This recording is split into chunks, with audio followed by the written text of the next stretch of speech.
देश के दो बड़े अर्थशास्त्रियों में क्यों ठन गई थी? प्रणब मुखर्जी से मनमोहन सिंह क्यों हुए थे नाराज?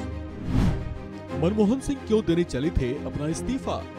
सरदार मनमोहन सिंह और प्रणब मुखर्जी ये देश की राजनीति के ऐसे दो धुरंधर रहे हैं जो राजनीति में बड़ा कद तो रखते ही थे, साथ ही इनकी गिनती देश के बड़े अर्थशास्त्रियों में भी थी।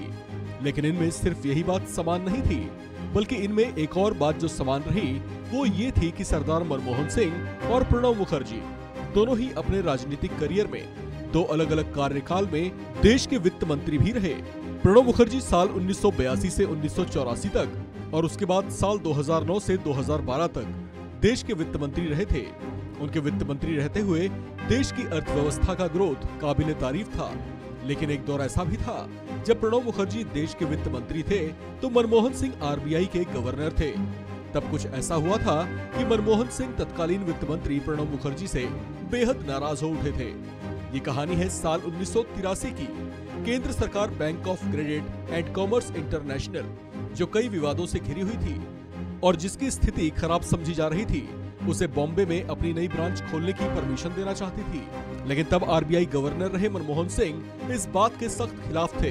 वे सरकार के इस आदेश को भी नहीं मानना चाहते थे। उनकी नाराजगी ऐसी थी कि तत्कालीन सरकार असहज स्थिति में आ गई थी, क्योंकि उस समय बैंकों को लाइसेंस देने का अधिकार आरबीआई के पास ही हुआ करता था और मनमोहन सिंह तब आरबीआई गवर्नर थे।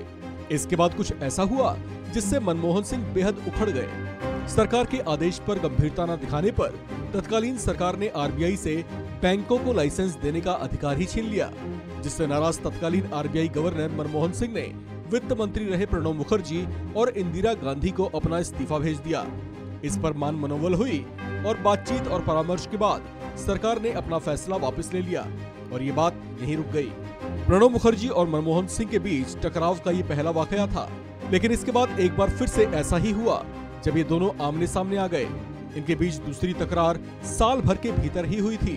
ये बात साल 1984 की है, जब तत्कालीन वित्त मंत्री रहे प्रणब मुखर्जी ने अपना तीसरा बजट भाषण पढ़ा, जिसमें उन्होंने एनआरआईज के लिए वो बड़ा फैसला लिया जिससे एनआरआई लोग तो खुश थे, लेकिन इस बात से मनमोहन सिंह नाराज हो गए।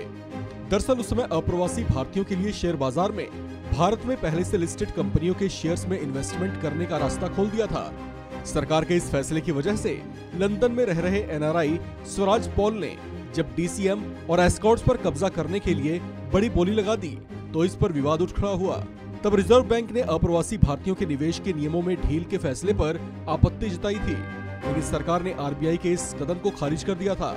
हालांकि बाद में राजीव गांधी ने एनआरआईज के भारतीय कंपनियों के शेयर्स में निवेश की सीमा तय करने का सुझाव दिया। इसके बाद सरकार और आरबीआई के बीच तकरार में कमी आई। इस खबर में फिलहाल इतना ही। बाकी अपडेट्स के लिए बने रहिए वन इंडिया हिंदी के साथ।